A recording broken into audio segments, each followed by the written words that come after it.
دن رات کو چہرے پہ نقاب ڈال کے نا تو مسجد کی گلیاں گھوم رہے تھے عمر فاروق،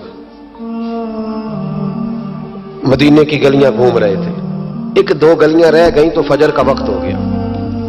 تو حضرت عمر اپنے غلام سے کہنے لگے نماز پڑھ لیتے ہیں اور باقی دو گلیاں بعد میں گھوم لیں گے. حضرت عمر نے امامت کرائی تو نقاب اسی طرح چہرے پہ. ایک گلی سے گزر رہے تھے تو ایک بوڑھی اماں بیٹھی ہے خیمے میں، بوڑھی کچھ چہرے سے پریشان لگتی ہے. تو حضرت عمر غلام سے کہنے لگے اسے پوچھو کیوں پریشان ہے؟ ہمارا تو اپنا ابا پریشان رہتا ہے، ہم پوچھتے نہیں، ہم نہیں پوچھتے. ہماری اپنی اماں روتی رہتی ہے کہ چلو دو گھڑیاں رات کو آ کے بیٹھے گا میرے پاس، لیکن وہ آتا ہے 2 درجن کنوں لے کے اور سیدھا اپنے کمرے میں جاتا ہے اور بیگم صاحبہ سے کہتا ہے کہ 6 اماں کو بھی دے آؤں، اس نے کون سا کھانے ہیں. تو وہ پلیٹ میں لے کے آتی ہے. پھر ماں کا دل ٹوٹتا ہے کہ یہ کمائی تو میری تھی، یہ تو بوٹا میں نے پالا تھا، لیکن یہ کس بیوپاری کے ہاتھ چڑھ گیا. ہم تو اپنے ماں باپ کو ٹائم نہیں دیتے، لیکن جب لوگ اللہ سے ڈرتے تھے رویہ کیا تھا. حضرت عمر فاروق رضی اللہ تعالیٰ عنہ خادم سے کہنے لگے بوڑھی سے پوچھو. تو پوچھا اماں السلام علیکم. وعلیکم السلام. اماں کیا بات ہے؟ تو اماں کہنے لگی جاؤ دوڑو، تمہیں کیوں بتاؤں، دیہات کی سیدھی سادی بی بی، جاؤ بھاگ جاؤ. کہا نہیں اماں مہربانی کرو اندر تو آنے دو. بڑی منت کے بعد اماں مانی. عمر فاروق عام آدمی نہیں جس سے دنیا کامتی ہے. حضرت عمر اندر گئے. اماں کیوں پریشان ہو؟ تو اماں کہنے لگی تمہیں کیوں بتاؤں، میرا اپنا دکھ ہے. چل اماں بتا دے، تیری مہربانی. تو اماں کہنے لگی میں ایک بیوہ ہوں، بے اولاد ہوں، کوئی میرا سہارا نہیں. مجھے عمر فاروق سے بڑی شکایت ہے. میرے اوپر 25 دینار کا قرضہ چڑھ گیا ہے اور 3 دن ہو گئے میں نے روٹی نہیں کھائی، اور عمر نے میری خبر نہیں لی. حضرت عمر کو پتہ چل گیا لاوارث ہے، اس کا کوئی 2 4 10 ہزار ووٹ کوئی نہیں. ایک کو میکے سے 6 مربے نہیں لے کے آئی، ایک اکیلی تنے تنہا. اور بھائی جب اللہ کا خوف ہوتا ہے تو پھر انسان ان غریبوں کو بھی مناتا ہے. پھر ریڑھی والے کی بھی اہمیت بڑھ جاتی ہے، پھر رکشے والے کی قدر بھی بڑھ جاتی ہے. حضرت عمر فاروق رضی اللہ تعالیٰ عنہ کہنے لگے اماں عمر سے شکوہ ہے؟ کہاں؟ جناب عمر کہتے ہیں میں نے ایک جملہ کہا تو اماں نے تو مجھے لاجواب کر دیا. میں نے کہا اماں عمر کو کیا پتا کہ تو بھوکی ہے اور مقروض ہے، اسے کیا خبر؟ تو اماں کہنے لگی کیا کہا تم نے؟ عمر کو خبر نہیں، اسے پتا نہیں؟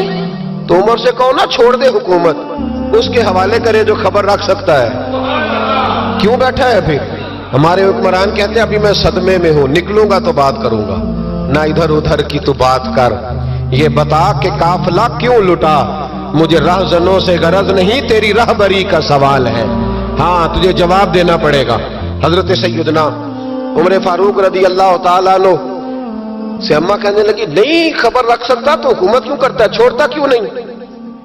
تو حضرت عمر کہتے ہیں میں کانپنے لگا. دوڑے گئے جناب عمر. میں نے کہا اس اماں کا 6000 ووٹ نہیں کہ اس کی قدر کی جائے. یہ اماں کوئی بہت آکسفورڈ یونیورسٹی کی ڈگری ہولڈر نہیں کہ اس کی بات مانی جائے کہ لاوارث اور بیوہ بی بی. عمر دوڑے گئے، گھر سے اناج کا تھیلا کندھے پہ رکھا، 25 دینار بھی لیے، پکا پکایا کھانا بھی لیا. خادم کہنے لگا حضور مجھے دے دے میں اٹھا لیتا ہوں. تو حضرت عمر فرمانے لگے چل وعدہ کر قیامت کے دن بھی میرا بوجھ اٹھائے گا. کہنے لگا جی نہیں وہاں نہیں اٹھا سکتا. فرمایا پھر آج بھی نہ اٹھا، مجھے ہی اٹھانے دے، یہ میرا بوجھ ہے تو مجھے ہی. اماں کے سامنے 25 دینار بھی رکھے. پھر اماں کو حضرت فاروق اعظم نے 2 مہینے کا راشن بھی دیا، پھر پکا پکایا کھانا بھی دیا. معمولی آدمی کی بات نہیں کر رہا، 24 لاکھ مربع میل کا حکمران. حضرت عمر مدینے میں بیٹھ کے کبھی للکار دیں تو کیسر و کسریٰ کی ٹانگیں کانپیں. جناب عمر فاروق رضی اللہ کھانا کھلا کے اماں چارپائی پہ تھی تو عمر نیچے بیٹھ گئے. کہنے لگے اماں چل عمر کو معاف کر دے، چل چل جانے دے، کوئی عرض نہیں، بیچارے کو پتہ نہیں چلا. تو اماں کہنے لگی تو نے پھر عمر کا ذکر چھیڑ دیا. بیٹے میرے گھاؤ بڑے گہرے ہیں، میرے زخم بڑے سخت ہیں، کلیجہ پھٹے تو تجھے دکھاؤں کتنی تکلیف میں ہوں. میں تو پکا ہوا پھل ہوں، کسی وقت بھی دنیا سے چلی جاؤں گی. میں نے عمر کو معاف نہیں کرنا.